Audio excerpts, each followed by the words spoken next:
Dear sisters and brothers, having listened to a very lengthy gospel and bearing in mind what we have at the end of the Mass, we shall make effort to summarize our homily so that we don't stay longer than necessary. Today, being the fourth Sunday of Lent, is popularly known as the Laetare Sunday. Laetare simply means a joyful Sunday. That is why the color of the vestment changed, no longer violet. Why should we be joyful even in the middle of the Lenten season? We are joyful because the light of Easter is already beginning to shine. In the first reading, God sees the heart, and he asked Samuel, "Go and anoint my servant David." And Samuel went to follow the instructions of God. And he asked Jesse to bring all his children. And Samuel became the black sheep of the family. He was not even invited for the sacrifice. Man looks at the appearance, but God will always look at the heart. For want of time, God accepted Samuel because Samuel was so faithful to him.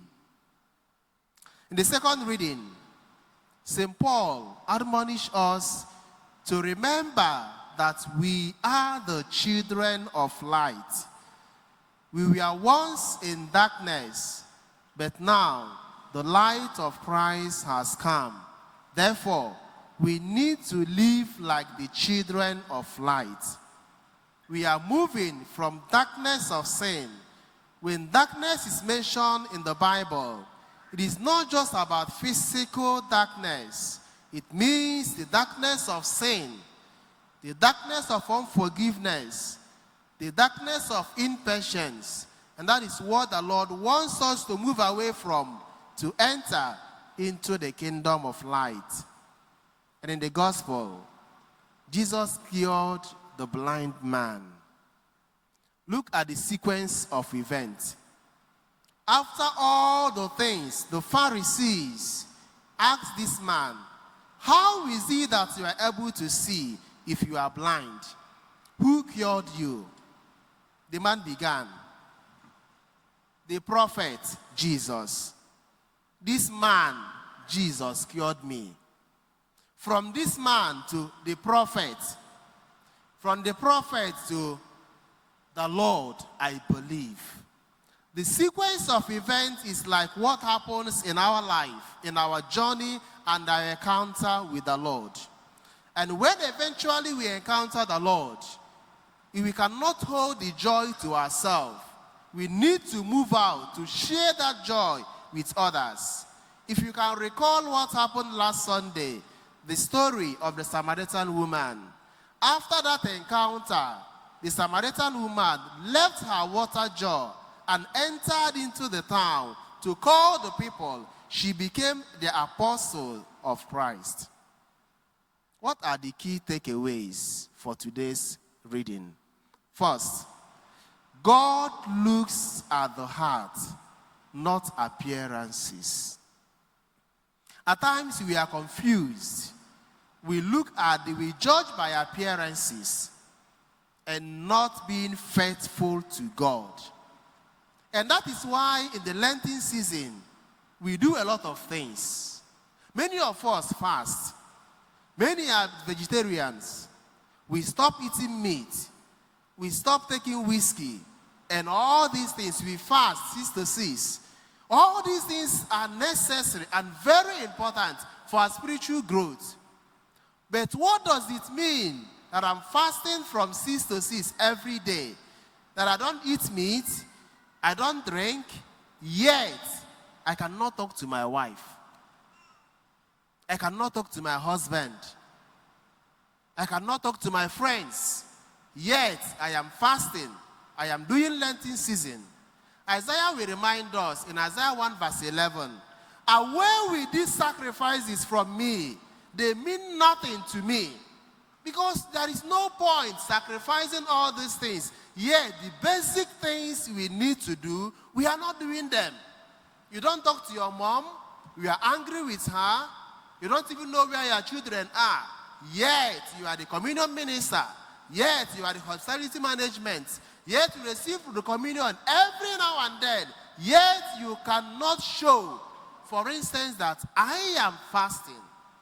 The greatest fasting we can do is when my life reflects an image of Christ.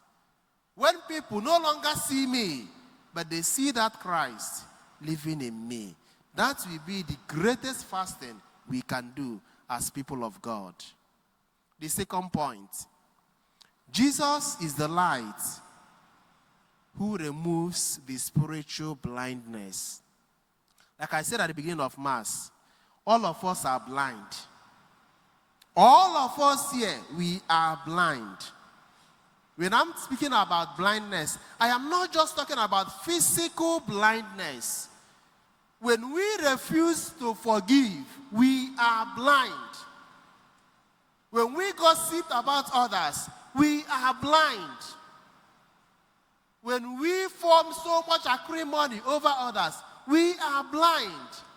And it's only Christ who can cure this blindness and make us to see the light of the day. The next point, pride can make us to be spiritually blind. Look at the Pharisees. They were not convinced that Jesus cured. They were interested about the Sabbath.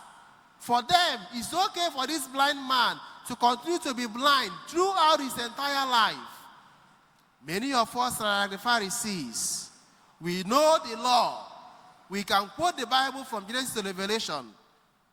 We know everything in the church, and we hang our shoulders. Let us be careful. Humility is the key. Dear sisters and brothers, Lenten season is a gracious moment for us to ask the grace of the Lord to cure our blindness so that we can see clearly. When we see clearly, we can easily forgive others. Even when the hurt is so much. When we see clearly, we will stop cheating others. When we see clearly, our fasting will make meaning more. In conclusion, Benedict made a famous composition in 1993. And his composition he wrote, and I will conclude with this. For me, he summarizes the readings of today. Longing for light, we wait in darkness. Longing for truth, we turn to you. Make us your own, your holy people, light of the world to see. Christ be our light, shine in our hearts, shine through the darkness. Christ be our light, shine in the church gathered today.